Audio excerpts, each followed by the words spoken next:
Cuestión de Ley. Lo anunciamos antes de irnos al cambio comercial. Ya está con nosotros nuestro próximo invitado, el licenciado Alfonso Rosas. Él es especialista en Derecho Laboral. Vamos a analizar con él varios temas, licenciado. Qué bueno tenerlo aquí. Feliz tarde para usted. John de León y Edna Jaramillo les saluda. Muy buenas tardes, Edna. Muy buenas tardes, John. Para mí siempre es muy grato estar con ustedes compartiendo temas laborales de actualidad. En este programa es Cuestión de Ley por Radio Panamá. Licenciado, quiero primero iniciar con una denuncia de una supuesta irregularidad que le está pasando a una chica en el plano laboral para que usted la escuche y la oriente al respecto de qué debe hacer en materia de este tema y poder entonces estar bien orientada porque se encuentra confundida con relación a esto que le está ocurriendo en el trabajo. Vamos a ver si Jimmy en controles nos ayuda con el testimonio. La escuchamos para que el licenciado Alfonso pueda responder.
Ese es el testimonio de la señora que está viviendo una situación en particular, licenciado Alfonso. ¿Qué violaciones vemos nosotros aquí en materia laboral? ¿Qué debe hacer ella frente a esto que le está ocurriendo? Sí, es evidente que en el caso de la denuncia se está violando lo dispuesto en el artículo 67 del Código de Trabajo, que señala que el contrato de trabajo debe constar por escrito al inicio de la relación laboral y debe firmarse en 3 ejemplares.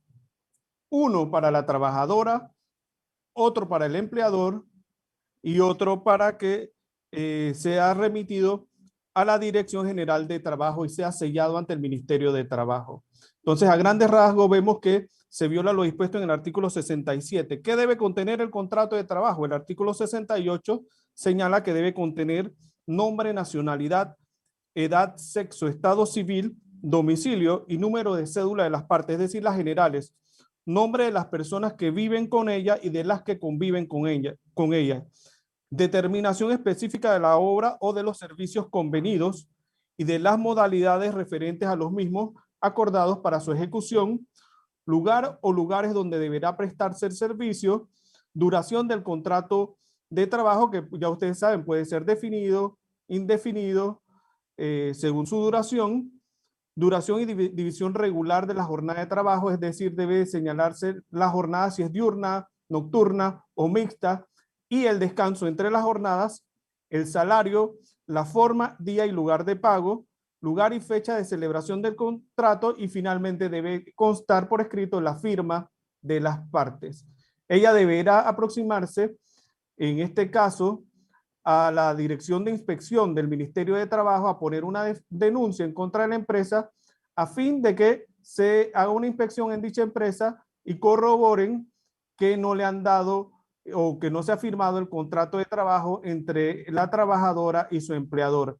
En ese caso, el Ministerio de Trabajo, luego de hacer la inspección, inicia una investigación administrativa, remite el expediente a la Dirección General de Trabajo para que se tramite entonces la correspondiente multa por violación a los artículos 67 y 68 del Código de Trabajo en contra de dicho empleador. Licenciado, cuando una empresa, y en esta situación que estamos viviendo por la pandemia y los cierres y las reactivaciones de contratos, cuando una empresa llama a sus colaboradores o algunos de ellos para hacer un mutuo acuerdo, ¿tiene que presentar algún tipo de documento que validado por ustedes, sellado o algún tipo de inspección que ustedes hayan hecho? Se lo pregunto de presentarse la situación que podría esperar el colaborador, el trabajador. Muy buena pregunta, John. Vamos a empezar, antes de seguir con esta pregunta, quiero señalar también que el empleador tiene 6 días hábiles para inscribir a su trabajador en la caja de seguro social, y si la trabajadora denunciante de la entrevista no puso no se le inscribió en la caja de seguro social, incluso pudiera solicitar la inspección del seguro social para que se proceda con la correspondiente multa. Ahora seguimos con la pregunta, John. Es importante señalar que los despidos masivos son ilegales a la luz de lo dispuesto en el Código de Trabajo. Solamente se pueden realizar despidos colectivos o terminaciones colectivas cuando se ha promovido ante la Dirección General de Trabajo un proceso de autorización de despidos por razones económicas. Entonces, cuando ustedes ven un grupo de trabajadores que se les está amenazando con mutuos acuerdos o que van a ser despedidos, usted llama al Ministerio de Trabajo o se aproxima al Ministerio de Trabajo y pone la denuncia. Importante, despidos colectivos de acuerdo a la legislación laboral son prohibidos y de pleno derecho injustificados, salvo que se proceda con la autorización de despido por razones económicas. Entonces el mutuo acuerdo, para poder firmar el mutuo acuerdo al trabajador, de acuerdo a la ley, la fresquecita ley 201 de 25 de febrero de 2021, que entró a regir desde el viernes pasado, fresquecita, recién publicada en Gaceta, vuelve a reiterar los efectos de la ley anterior, que señala que debe dársele el mutuo acuerdo al trabajador con 2 días para que él pueda revisarlo, realizar las consultas, llevarlo al ministerio si quiere para que le revisen los cálculos, y en esos días, 2 días, él no está obligado a firmarlo. Entonces él puede señalar después de los 2 días si acepta o no acepta el mutuo acuerdo. Si no acepta el mutuo acuerdo, si no acepta el mutuo acuerdo, continúa la relación laboral. Si el trabajador fue presionado y coaccionado para que firme el mutuo acuerdo antes de esos 2 días, eso conlleva a la posibilidad de que se pueda tramitar mediante un proceso ante los juzgados seccionales de trabajo la nulidad de dicho acuerdo. Ojo, no te pueden poner un revólver en la cabeza y decir firma el mutuo acuerdo o te despido. Un momento, la ley establece que yo tengo el término de 2 días para revisar ese mutuo acuerdo. Pero licenciado, ahora estamos en una situación en particular. Todos sabemos que con esto de la pandemia trastocó todo, la vida de muchas personas, las empresas, los hogares, en fin. ¿Cómo hacer tan inflexibles yo sé que son derechos, ojo, que los reconozco perfectamente, pero ¿qué hace una empresa si no tiene la parte económica, la solvencia económica para cubrir esa indemnización y que por consiguiente está buscando una salida, una alternativa a través de un mutuo acuerdo para pagarle todas las prestaciones a ese trabajador porque ya no puede seguir operando esa empresa? Importante pregunta, la ley fresquecita, como ya le dijimos, la ley 201 de 25 de febrero de 2021, abre esa posibilidad de que sea más flexible la realización de los pagos. ¿Cómo contempla la nueva ley? Que puedes pagar lo pactado en el mutuo acuerdo hasta dentro de 8 meses, realizándole al trabajador abonos según lo pactado, siempre que no sean inferiores al salario que devengaba el trabajador en concepto de salario. Pongamos un ejemplo. La liquidación de Edna es de $6,000 y ella gana $1,000 de salario. Entonces, puede pactarse que durante 6 meses Edna se le va a pagar todos los meses $1,000 hasta cancelar la suma de los $6,000. Esa es la flexibilidad que se estableció en dicha norma. Para que el empleador pueda también pueda cumplir con su obligación de pagar los derechos y obligaciones de los trabajadores. Pero volvemos a lo básico. ¿Cuáles son los derechos adquiridos? Vacaciones, 13º mes, prima de antigüedad, los cuales son irrenunciables. Y en virtud del artículo 8 del Código de Trabajo, que establece el principio de irrenunciabilidad de derechos, esos derechos no pueden negociarse, pero la indemnización, que no es un derecho adquirido, que es un derecho en expectativa, que generalmente surge de una resolución judicial dictada por las juntas de conciliación y decisión, en donde se establece que el despido fue injustificado, entonces hay la obligación de pagar la indemnización. La indemnización en los mutuos acuerdos es negociable. Tú puedes pactar con el trabajador que se le pague una proporción de la indemnización o la totalidad de la indemnización. La indemnización es un derecho en expectativa y en consecuencia es negociable entre las partes. Licenciado, siguiendo un poco lo que le preguntaba mi compañera Edna, no hay empresa que tenga un fondo de respaldo para situaciones como estas tan inesperadas. Antes de que llegara la pandemia, este periodo de tiempo que usted mencionaba de 6 meses o en otras situaciones similares, ¿aplicaba igual periodo de tiempo o se podía extender, por ejemplo, para cancelar las obligaciones con el trabajador, el colaborador, más tiempo?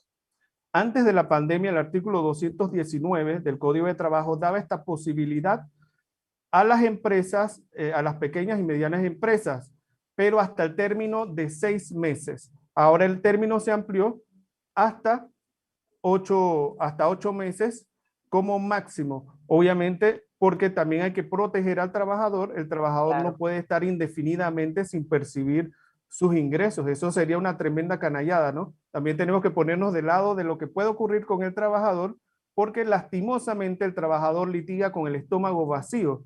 Entonces hay que ver las dos partes de la relación laboral, ¿no? Antes si de la ley también estaba el fondo especial que uno va pagando mes a mes para contemplar la liquidación de los trabajadores, ¿no?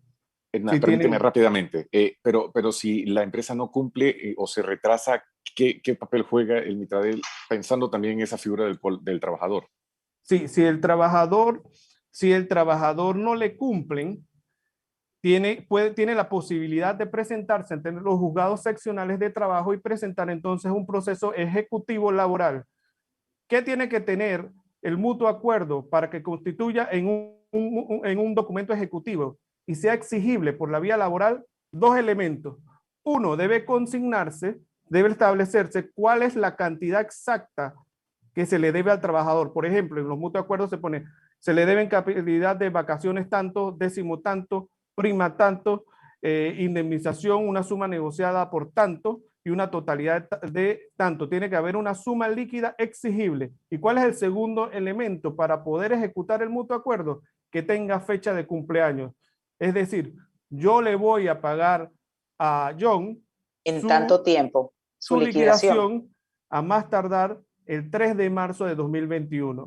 Si el 3 de marzo de 2021, John, no te han pagado la liquidación, entonces tú tienes derecho a ir a los juzgados seccionales y presentar un proceso ejecutivo laboral para exigir el cumplimiento. Pero, licenciado Rosas, aquí hay una flexibilidad para ese empresario, repito, por los tiempos que estamos viviendo, porque quizás usted me diga, bueno, no debe ser más de 3 meses el tiempo en el que se comprometa de pagarle la liquidación, pero hablemos de los tiempos reales en los que estamos ahorita mismo. ¿Puede ser un poco flexible ese tiempo que yo como empleador diga, te puedo pagar al cabo de 1 año? Porque la liquidación, hay liquidaciones y liquidaciones, ¿no? Correcto, tú puedes pactar, como ya lo señalé, realizar pagos diferidos en el tiempo, siempre que no sean que dichos pagos no sean inferiores al pago del salario que devengaba el trabajador y que no exceda el término de 8 meses. Como yo te digo, puedes pactar por lo menos la liquidación de $5,000 y el trabajador gana $1,000. Bueno, yo le voy a pagar $1,000 mensuales hasta cancelar. Pero esta situación es una situación inédita, nunca habíamos vivido una pandemia. La crisis que estamos viviendo es demasiado es demasiado fuerte, muchos empresarios no van a tener ni siquiera cómo cubrir la liquidación de los trabajadores. Entonces vamos a ver que los juzgados seccionales de trabajo, que las juntas de conciliación y decisión se van a llenar entonces de demandas por la realidad laboral en la que estamos viviendo. Es correcto, es muy difícil la situación, es inédita. Entonces recomiendo siempre a las partes que dialoguen. Tanto trabajador como empleador tienen que ser conscientes de la situación en la que estamos viviendo y tratar de ser lo más flexibles y considerados para ambas partes. Eso suponiendo que algunas de estas situaciones se den ahora, luego de este casi ya total un año de pandemia, y no que tengan un proceso en el que se le estaba cancelando algunas, cantidades o dineros pendientes y entra la pandemia, que no me quiero imaginar ese otro escenario para el trabajador que haya quedado en esa encrucijada entre que tenía pagos pendientes que cancelarle por alguna indemnización o mutuo acuerdo y cae la pandemia y se hayan tenido que suspender esos pagos. No, es durísima la situación. El ejemplo que me estás dando es un ejemplo real de lo que está sucediendo. Hay mucha gente que ha pactado, que pactaron antes de la pandemia llegar a algunos acuerdos laborales y en medio del Exacto. cumplimiento cae la pandemia y la empresa deja de facturar todo. Entonces, ¿qué hace ese empleador? Es una situación muy difícil. Ahora, con respecto a la reactivación de los contratos de trabajo, esta ley 201 del 25 de febrero de 2021 establece que se van a dar las reactivaciones graduales mes a mes. ¿Con quién empezamos? Se traspoló a esta ley el orden de prelación establecido en el artículo 213 a capítulo C del Código de Trabajo, que establece que ¿con quién se empieza? Con los trabajadores que tienen mayor antigüedad, con las trabajadoras que tienen fuero de maternidad, con los trabajadores que tienen fuero sindical, a efecto de que no se vea como un castigo que no se reactiva el trabajador, porque hay que ver la otra cara de la moneda. Algunas empresas dicen, este trabajador me está reclamando mucho, y contrario censo lo que hace es, como una forma de castigo, no voy a reactivar a dicho trabajador. Entonces, Exacto. eso se ve desde el otro lado de la moneda. Entonces, la ley 201 entra a regular esa situación y señala que tienes que empezar por los trabajadores de mayor antigüedad, por las trabajadoras que tienen fuero maternal y por los trabajadores que tienen fuero sindical, para que tampoco se vea como una práctica antisindical el no haber reactivado el contrato de algunos trabajadores como una forma de discriminación o de presión. ¿Hasta dónde se está cumpliendo eso, licenciado? Porque a pesar de que usted señala, tal y como lo dice la ley, de que debe iniciarse con esa reactivación con el empleado que tiene mucho más tiempo en la empresa, puede ser que ese empleado, precisamente por el tiempo que tiene en la empresa, gane mucho más. Y como estamos en una situación inédita, se requiera a ese empleado que está recién iniciado y que a lo mejor gane poco porque puedo yo hacerle ese pago al mismo y no puedo sostener el pago mayor. ¿Qué, está pasando eso actualmente? ¿Qué recomendaciones tiene usted al respecto o qué información tiene en cuanto a esto? Sí, esto es lo que nosotros llamamos el pan nuestro de cada día. Este tipo de reclamaciones la vamos a ver constantemente. Ahora, la ley es fresquecita, apenas empezó a regir el viernes pasado. Entonces vamos a ver en los próximos días y en las próximas semanas cómo va la actualidad laboral, ver lo que establece la ley. Es un tema nuevecito.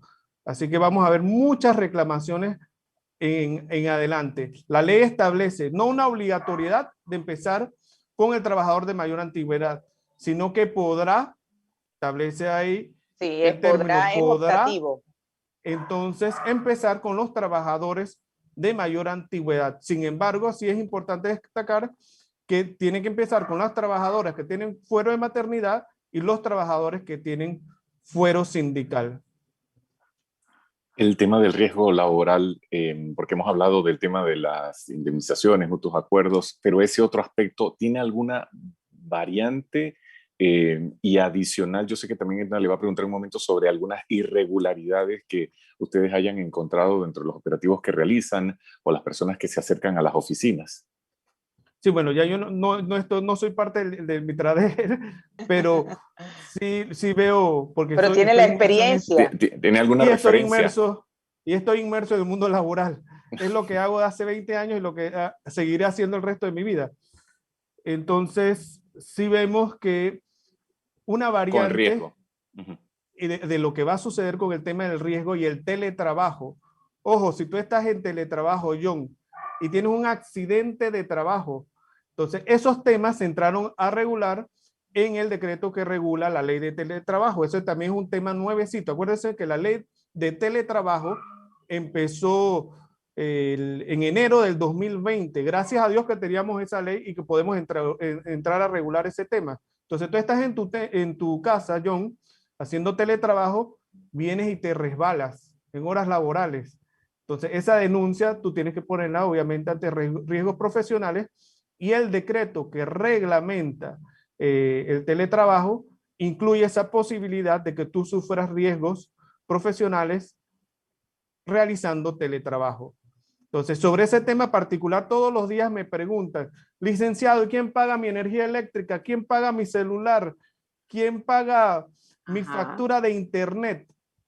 Un tema de todos los días. Entonces, es importante señalar que Pero la ¿qué ley dice de... la ley? ¿Qué dice la ley en cuanto a los riesgos profesionales? Fíjese qué interesante, porque es cierto, ahora con esto del teletrabajo, que también la ley del teletrabajo es nueva, licenciado, ¿qué señala al respecto con los riesgos profesionales, con el ejemplo muy puntual que usted hizo con John, que John esté en casa trabajando y que se pueda comprobar, ojo, que en verdad estaba en el horario de trabajo y estaba ejerciendo el trabajo, porque ahí la gran interrogante es cómo prueba el empleador que en efecto el accidente ocurrió durante y el tiempo que estaba John trabajando. Sí, John en ese caso, oye John, te estamos usando de ejemplo, espero que no te caigas ahora por mi culpa. No, no va a pasar, ¿eh? No va a pasar, gracias. Yo tendría entonces que poner la denuncia ante la Caja de Seguro Social, se inicia el periodo de investigación y entonces la caja puede decir si fue un accidente profesional, no fue un accidente profesional, pero eso se va a hacer un análisis exhaustivo del caso. No es que de una vez vamos a decir que fue un riesgo profesional. Puede ser que John estaba cocinando, se le cayó entonces algo y se resbaló. Y entonces no tiene nada que ver con el trabajo. Esas cosas ocurren. Así que vamos a tener mucha actividad laboral en estas próximas semanas porque la situación está crítica. Hemos sido de los países que se han afectado más económicamente producto de la pandemia.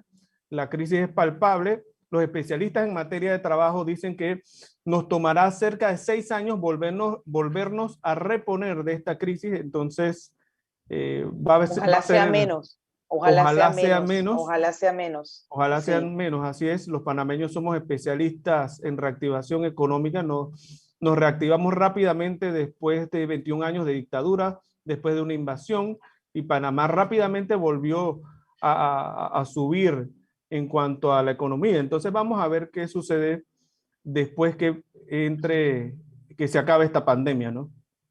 En cuanto a esas contrataciones irregulares que pudieran estar dándose, como el caso que pusimos al iniciar su intervención, licenciado, ¿qué es recomendable allí para que todos los que nos están escuchando estén muy claros de qué cosas pudieran presentarse un escenario que no les convence y que inmediatamente tienen que tomar pues cartas en el asunto para los efectos de poner en conocimiento a la institución como el Mitradel para los efectos de que le garanticen sus derechos? Porque fíjese, puede pasar, sobre todo por la necesidad que tienen la gente en este momento, muchos sin trabajo, que no les importa quizás que estén hasta violentándole sus derechos laborales, pero es que necesitan el recurso económico, necesitan ese trabajo, aunque no se cumpla con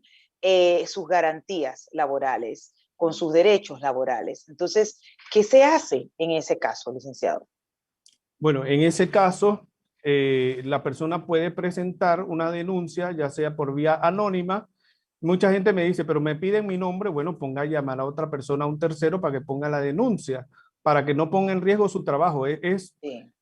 Va a ser la reacción inmediata de un empleador que lo están denunciando, obviamente proceder con el despido del trabajador. Entonces ponga la denuncia de manera anónima para que se garantice su protección.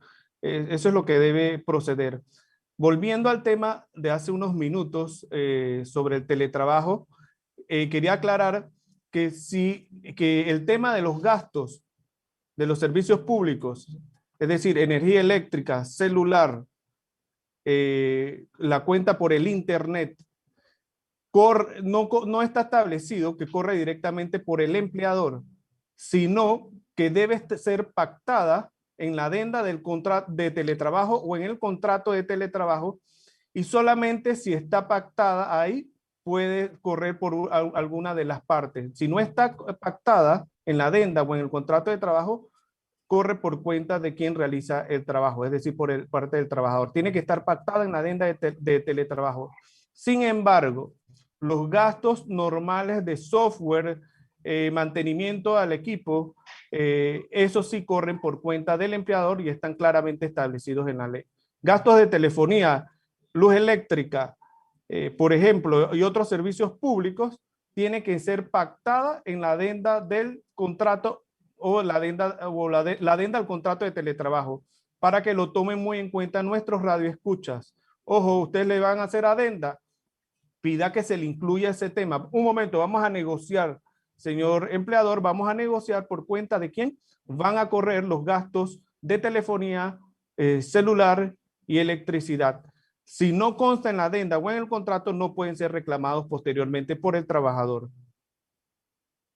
Le quiero preguntar, hay un tema, y se lo pregunto desde la posición de un oyente que no maneja tal vez los temas laborales. Hay un término que hemos visto en algunos titulares en las últimas semanas que se habla de la reorganización conciliada.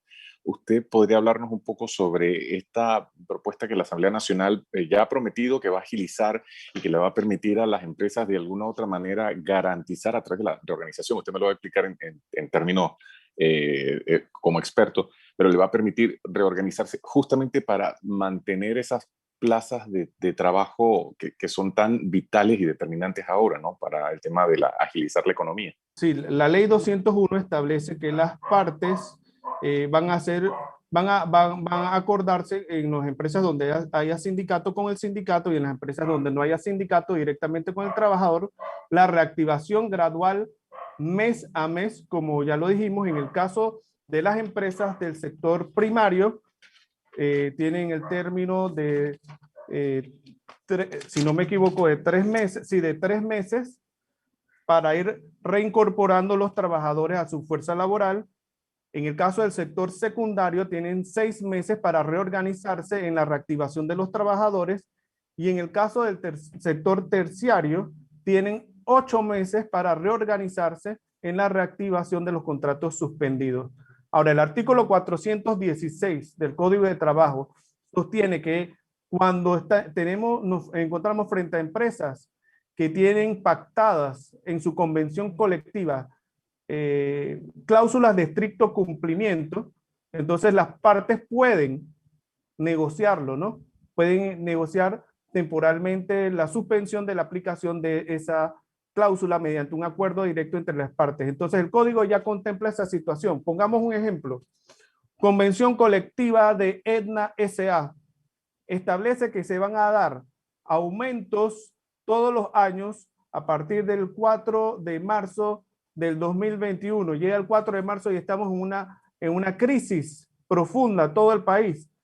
El sindicato y la empresa pueden pactar la suspensión de la aplicación de esa cláusula negociada se puede negociar por vía directa, incluso sin intervención del Mitradel, entre el trabajador y el empleador. Por eso yo siempre recomiendo mantener una comunicación fluida con los trabajadores. El empleador tiene que ser honesto con sus trabajadores y decirle, mira, el año pasado yo facturaba tanto, este año no voy ni por un cuarto de la facturación, no puedo cumplir con esa cláusula de dar aumentos anuales, porque ni siquiera tenemos los ingresos para pagar la planilla actual y tenemos hasta trabajadores suspendidos en estos momentos. Entonces, es importante que tanto la empresa como el sindicato o los trabajadores mantengan una comunicación y una cultura de diálogo. Nada está escrito en piedra y tenemos que ser flexibles dada la situación económica en la que nos encontramos.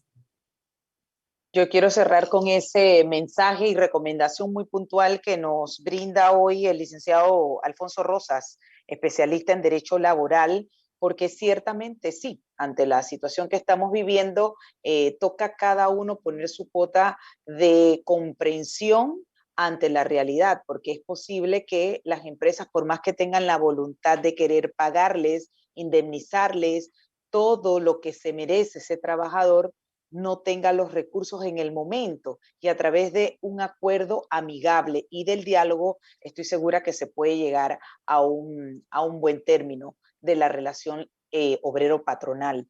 Y esto, gracias, agradecerle pues que nos haya guiado y orientado a esta oyente que obviamente se encuentra frente a esta situación laboral y que estoy segura que la misma se encuentra en una gran encrucijada, John y licenciado, porque ¿qué hace? Necesita el trabajo, pero se siente que se le está abusando, se está abusando de ella. Complicado, y supongo que así habrán algunos otros casos que se están dando. Y que bueno, pues le agradecemos muchísimo su tiempo, su disponibilidad y el que nos haya acompañado para aclarar esas dudas con respecto al tema laboral. Muchas gracias, licenciado. Gracias a ti, Edna, gracias a ti, John, gracias a los radioescuchas de este tan gustado programa y que tiene tanta sintonía a lo largo y ancho de nuestro país. Siempre estamos a su disposición para participar y dar nuestra orientación laboral sobre este o cualquier tema de actualidad. Siempre mi respeto, cariño y admiración para ti, Edna, y John. Muchísimas gracias. Gracias. Un abrazo, licenciado. Feliz tarde. Son las 5 en punto de la tarde y abríamos estas 2 horas hablando sobre la llegada de este nuevo lote de vacunas y dándole seguimiento a ese tema que se convierte en titular y conversación en la radio. El Tribunal Electoral facilitó a la Autoridad de Innovación Gubernamental, AIG, ahí lo tenemos en las redes sociales, el padrón impreso que será utilizado en la vacunación contra el COVID-19 en el área del circuito 86, que es San Miguelito, en 19 centros educativos de 9 corregimientos. Ahí tenemos la nota en redes. Sucedía hace tan solamente un rato. Y si se quedan aquí con nosotros de la mano de Laritza de León, les amplía un poco más esta nota, entre otras que están aconteciendo y gravitando hoy día en este país. Así que usted quédese con nosotros y gracias por acompañarnos. Feliz tarde.